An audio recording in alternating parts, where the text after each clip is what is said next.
What's up guys, it's Tony from Streetball Strategies, where we use strategy to build your streetball legacy.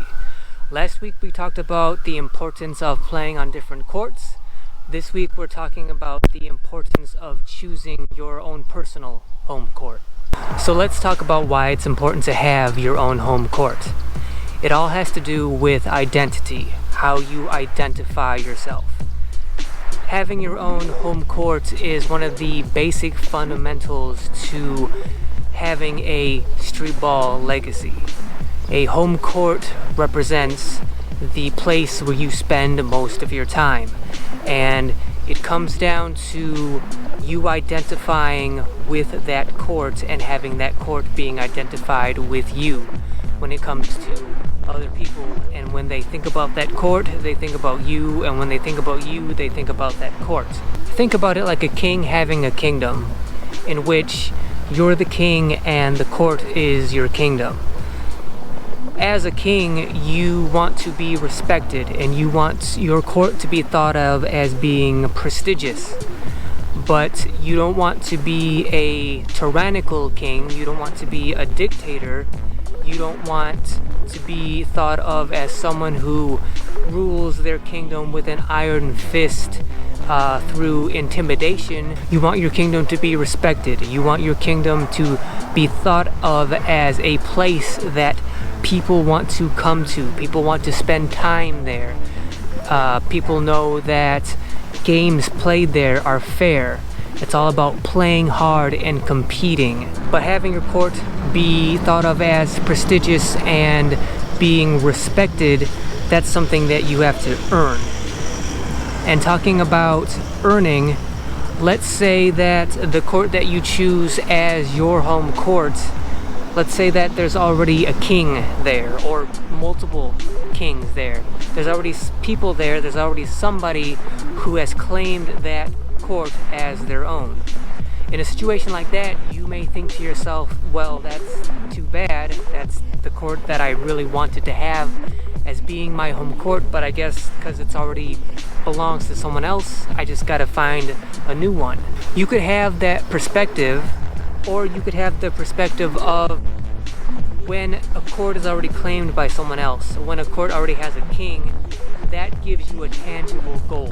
Now when you show up on that court and you know that someone else is already the man on that court, that gives you a tangible target, a tangible goal, something to aspire towards. It's nothing malicious, it's nothing personal, it's only about business, it's only about competition, it's only about you trying to establish your legacy.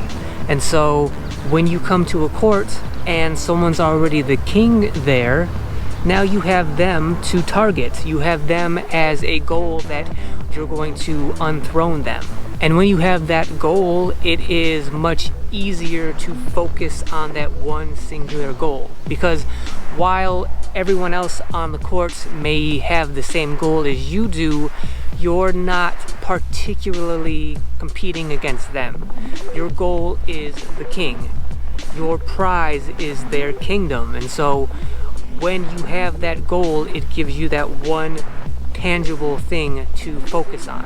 Whereas if you show up to a court and that's the court you want to be your home court and no one has really claimed it yet, in a way that can be more difficult because now you don't have one single target. You don't have one single person that you're trying to isolate and conquer. In a situation like that, now you have the entire court. You have all of the players that come to that court. All of them are now your competition. And so now you have to fend off all of them while at the same time trying to earn all of their respect and separate yourself from them. The good thing about that is that when you do separate yourself from them, when you do isolate yourself as being the man among everyone else on that court, players have no choice but to respect that because you've earned that spot. Now let's talk about how to choose your home court. For most people, they probably think that's a very straightforward, simple answer, which is I'll just play on the court that's closest to where I live, that'll be most convenient, that'll be my court. The problem with that is what happens if the court that's closest to you, or the court that is most convenient for you to go to, what if there's no players there? What if it's not a very active court? You can't build your legacy with no one else around to witness it. You need players there to witness your legacy, to understand what kind of player you are. And if you have a home court that no one comes to, then that doesn't affect anyone but you. The other extreme of that being, let's say you decide that you want to make the most popular, the most active courts in your town the court that you're going to call your home court, and you're going to go over there and you're going to try to become the king of that court. But let's say it's on the other side of town and it's completely inconvenient for you to get to. If you can't be on that court on a regular basis, which is pretty much a daily basis, if you can't be out there, if you can't be present, if you can't have your presence be known on that court, if you can't conveniently get to that court, if it's too inconvenient, you're not going to want to go there on a daily basis. And if you're not there on a daily basis, people are not going to see you, they're not going to experience you, and when that happens, it's going to be extremely hard to establish your presence on that court.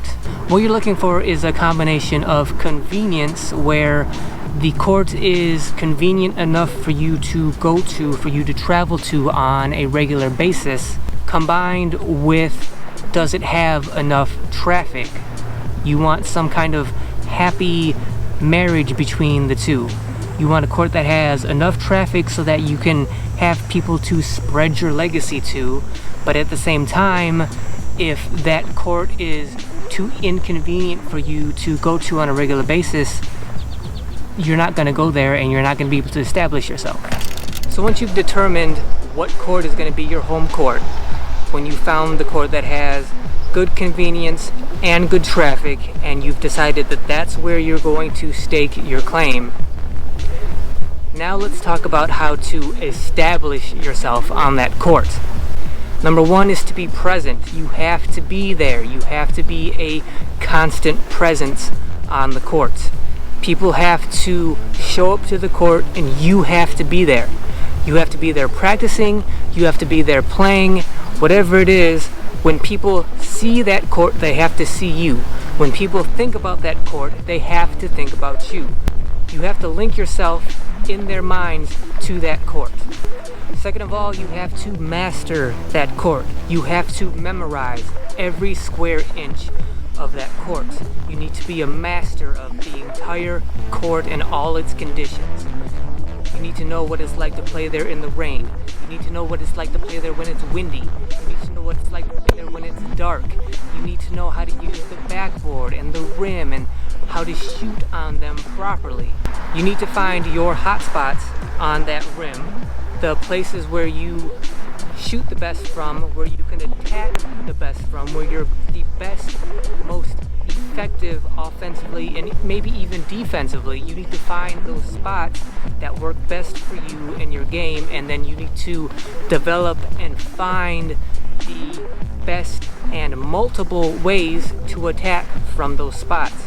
It's all about knowing the court, having a mastery of the court that no one else does. Thirdly, you want to put those two together so that you're there on a consistent basis and you have a mastery of the court, and now you use those two things to help you win on a consistent basis.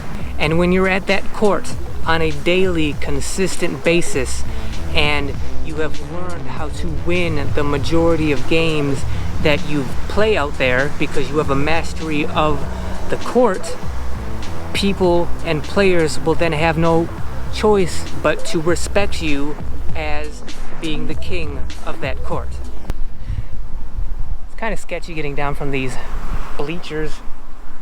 They're not exactly in the best shape, and I'm not exactly as flexible as I used to be.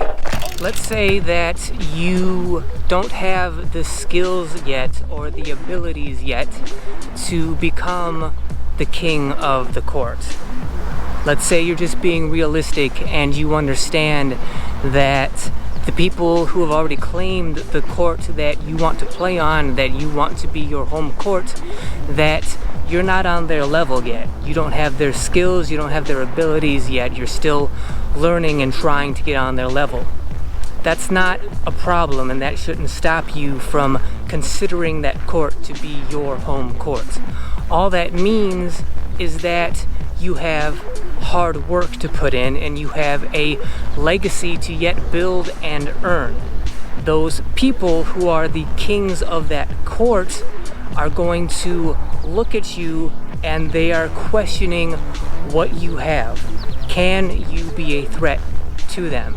And even if you don't have the skills as of yet to be a threat to them, what you can do is prove to them that you're serious, that you mean business, and maybe that you're targeting them by being there every day.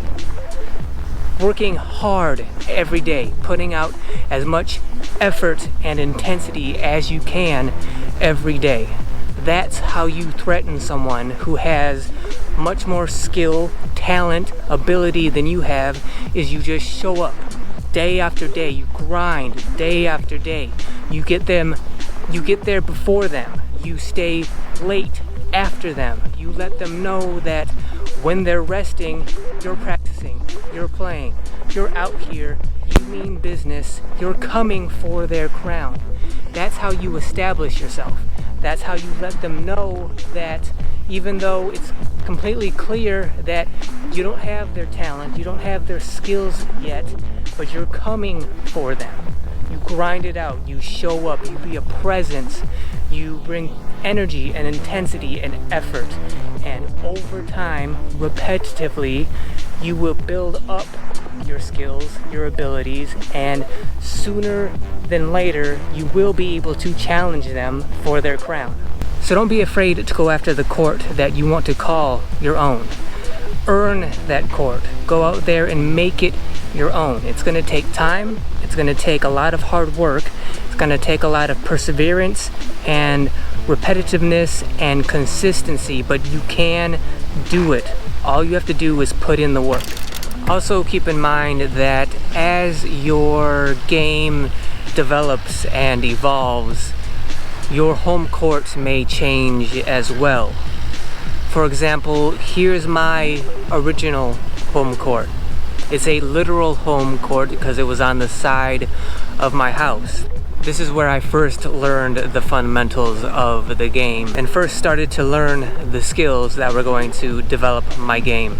Back here behind me, this strip of street is my second home court. This is where I spent day after day playing with my friends and developing my love for the game. This was my next home court. This is where the competition really started. People out here knew me, but they didn't care about that. All they wanted to do was win. There was real basketball lessons learned out here about how to compete, how to win, and how important it is to people when you show up on their court and you're new and you're trying to make it your own, and what they care about most is, do you win or can you help them win? This court is also special because one of my good friends established his legacy on this court, and it is my belief that this court should be renamed Jason Bell Court because he is such a legend out here, and he established his legend and his legacy out here so strongly that for real the court should be renamed after him. Now this is a home court. This is my favorite home court because this is where I played the majority of my prime at. If that last court should have been named Jason Bell Court, I feel like I should at least get a statue out here.